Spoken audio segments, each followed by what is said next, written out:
Hey everyone, welcome back to the channel. Today, we're building a custom bookshelf, a project I've been wanting to do for ages. I love handcrafted furniture, so I decided to make my own. This will be a multi-part series, documenting the whole process, from planning to the final reveal. First, the plan. I spent time sketching designs, considering the space, and how many books I need to store a lot.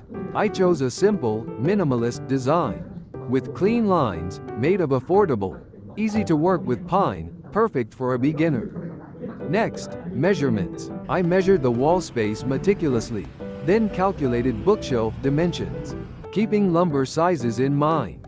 Precision is key, a miscalculation could throw off the project. Then, the hardware store.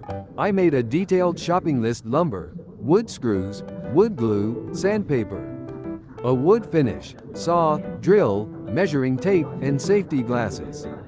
The hardware store was an adventure. I compared prices and checked the wood quality. I got extra lumber, just in case.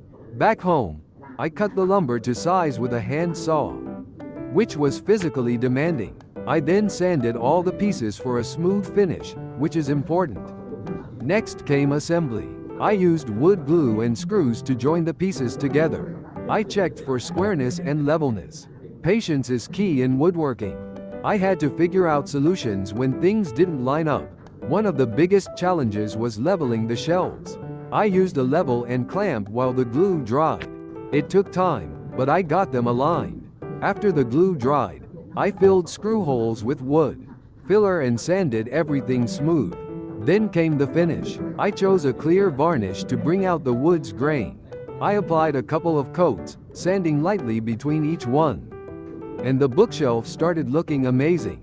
Finally, the reveal. I put the bookshelf in its spot and admired my work. There were imperfections, and I learned a lot, but I was proud of what I created. It was an accomplishment, a testament to my perseverance, and a beautiful, functional piece of furniture. Stay tuned for the next part, where I'll share lessons learned. Thanks for watching, and don't forget to like and subscribe.